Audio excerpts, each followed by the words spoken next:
Products कम से कम इस्तेमाल करो और फॉरेन एक्सचेंज बचाओ। छठा, कुकिंग ऑयल कम से कम इस्तेमाल करो। और सातवां, फॉरेन ट्रैवल बंद करो, विदेशों में जाना बंद करो। हमारे देश 1950 के बाद से अभी तक ऐसे कई समय आए जब देश अलग अलग संकटों से गुजरा। कभी अलग अलग देशों से युद्ध हुआ, चीन से, पाकिस्तान से, आर्थिक मंदी से भी गुजरा। लेकिन इतने कठोर कदम आज तक कभी किसी प्रधानमंत्री ने देशवासियों को लेने के लिए नहीं कहे। मुझे याद है लाल बहादुर शास्त्री जी ने भी देश के लोगों से अपील की थी, इंदिरा गांधी जी ने भी एक समय सोना ना खरीदने की अपील की थी, अलग अलग अपीलें की थी अलग अलग प्रधान। इतनी कठोर अपील, इतनी सारी, 7 इतने बड़े कदम आज तक कभी किसी ने नहीं लिया। पूरा देश इस वक्त सदमे में है। तो मेरी 3 गुजारिश है प्रधानमंत्री जी से। एक तो ये कि अगर आपने इतने कठोर कदम उठाने के लिए कहा है तो इसका मतलब अर्थव्यवस्था का काफी ज्यादा बुरा हाल है और या आने वाले समय में और भी ज्यादा बुरा हाल होने का अंदेशा है। देश ये जानना चाहता है कि हम कहां खड़े हैं। आपने हमें कहा हम सब देशवासी देशभक्त हैं, कठोर से कठोर कदम भी उठाएंगे, कठोर से कठोर अपने को, अगर हमें कठिनाइयां बर्दाश्त करनी पड़ी, कुर्बानियां देनी पड़ी देश के लिए, वो भी करेंगे। लेकिन पता तो चले कि ये कदम क्यों उठाए जा रहे हैं, पता तो चले कि अर्थव्यवस्था कहां खड़ी है। केवल आदेश भर दे देने से तो काम नहीं चलेगा ना। ये देश हम सब लोगों का है, ये देश हम 140 करोड़ लोगों का है।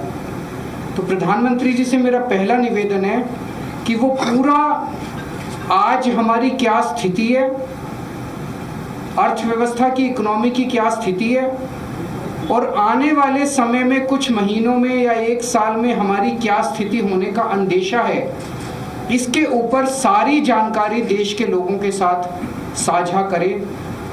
नहीं तो लोगों के मन में शंका पैदा होती है, अलग अलग किस्म की अफवाहें फैल रही है, कोई कुछ कह रहा है, कोई कुछ कह रहा है, अफवाहों का बाजार गर्म है। ये अर्थव्यवस्था के लिए अच्छा नहीं है, अर्थव्यवस्था के कॉन्फिडेंस के लिए अच्छा नहीं है। दूसरा, हम सब जानते हैं कि ये इराक और अमेरिका के बीच जो युद्ध है उसकी वजह से हो रहा है। लेकिन इराक और अमेरिका की वजह से युद्ध जो है उसकी वजह से तो पूरी दुनिया प्रभावित है, सारी दुनिया के सभी देश प्रभावित हैं उस युद्ध की वजह से। लेकिन किसी भी देश ने, किसी भी देश की सरकार ने इस किस्म के ये 7 कदम उठाने के लिए किसी भी देश की सरकार ने अपने नागरिकों को अपील नहीं की है। एक भी देश नहीं है। किसी ने कुछ एक स्टेप, किसी ने 2 स्टेप, किसी ने, लेकिन ये 7 इतने कठोर कदम उठाने के लिए एक भी देश की सरकार ने अपने नागरिकों को अपील नहीं की है। इससे मन में शंका पैदा होती है कि कहीं स्थिति केवल इराक अमेरिका के युद्ध की बजाय और भी कहीं स्थिति कुछ और ज्यादा खराब तो नहीं है। हमारा देश किन परिस्थितियों से गुजर रहा है। तो मेरी मोदी जी से प्रार्थना है कि देश के लोगों को बताए कि जो कदम किसी भी देश ने नहीं उठाए, सभी देश प्रभावित हैं, ऐसे कठोर कदम केवल भारत देश को उठाने की क्या जरूरत पड़ी, इतनी ज्यादा क्या खराब स्थिति हो गई। और तीसरी बात, इसका सारा बोझ मिडिल क्लास पे क्यों डाला जा रहा है। फॉरेन मत जाओ, फॉरेन प्रोडक्ट्स मत खरीदो, सोना मत खरीदो, पेट्रोल डीजल गाड़ी मत इस्तेमाल करो, वर्क फ्रॉम होम करो, पब्लिक ट्रांसपोर्ट केवल और केवल इन सारे कदमों से केवल मिडिल क्लास बहुत देशभक्त है। जरूरत पड़ेगी किसी भी हद तक मिडिल क्लास देश के लिए कुछ भी करेगा, लेकिन केवल मिडिल क्लास क्यों। सबसे पहले अगर कुर्बानी देनी चाहिए थी तो देश की सरकार को कुर्बानी देनी चाहिए। देश की सरकार अपने खर्चों के ऊपर, अपनी कंज्यूमर जो कंज्यूम करते हैं अपने खर्चों के ऊपर, देश की सरकार सबसे पहले कटौती करती है। देश की सरकार ने कोई कटौती नहीं की। उसके बाद देश के प्रधानमंत्री और सारे मंत्री मिलकर अपने अपने खर्चों पे और कंजम्पशन पे कटौती करते हैं। उन्होंने भी कोई कटौती नहीं की। सब खुले घूम रहे हैं, विदेशों में भी जा रहे हैं, गाड़ियां भी खूब इस्तेमाल कर रहे हैं, हवाई जहाज सब हो रहा है, सोना भी खूब खरीद रहे होंगे। उसके बाद अगर बनता था तो अफसरों के ऊपर, अफसरों से उम्मीद की जाती कि अफसरशाही जो है वो कुछ कुर्बानी करेगी। उसके बाद उम्मीद थी देश के अल्ट्रा रिच, जिनमें मोदी जी के कुछ दोस्त हैं, उनसे भी एक अपील करते मोदी जी की अडानी जी भी कुछ कुर्बानी करें, और जो देश के अल्ट्रा खरबपति अरबपति हैं वो भी कुछ करो। उनसे भी कोई अपील नहीं की गई।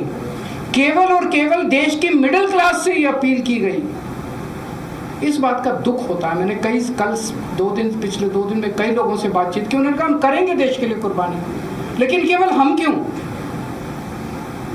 अडानी जी कुर्बानी नहीं करेंगे, मंत्री कुर्बानी नहीं करेंगे, अफसर कुर्बानी नहीं करेंगे, मोदी जी कुर्बानी नहीं करेंगे। देश तो सबका 140 करोड़ लोगों का है, चुन के केवल मिडिल क्लास के। तो हम सब लोग तैयार हैं, जो भी देश के लिए करने की ज़रूरत है हम सब तैयार हैं, लेकिन चुन के मिडिल क्लास को टारगेट ना किया जाए और देश के साथ सारी इंफॉर्मेशन साझा की जाए।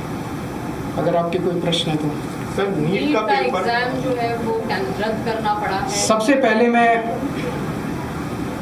उन लाखों बच्चों को और उनके पेरेंट्स को अपनी तरफ से पूरी संवेदना देना चाहता हूँ जो इस परीक्षा के रद्द होने से प्रभावित हुए हैं। मैंने भी अपनी ज़िंदगी में आईआईटी का पेपर दिया था पहले, फिर सिविल सर्विसेज का पेपर दिया था। मैं जानता हूं कि किस तरह से कठोर तपस्या करनी पड़ती है।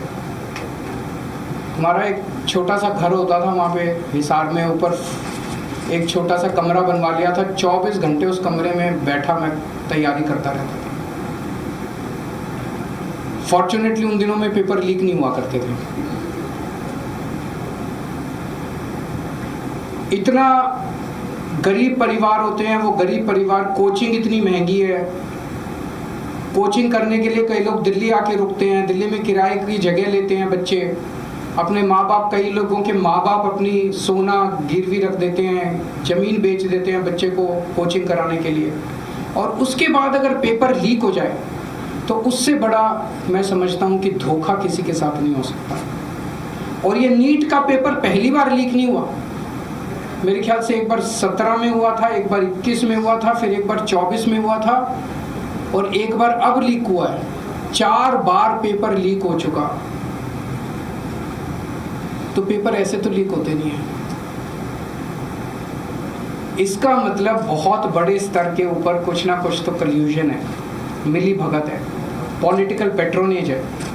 मैं ये जानना चाहता हूँ जिन्होंने 2017 का पेपर लीक किया था वो आज कहाँ हैं? उनको सज़ा मिली? जिन्होंने 2021 का पेपर लीक किया था उनको सज़ा मिली?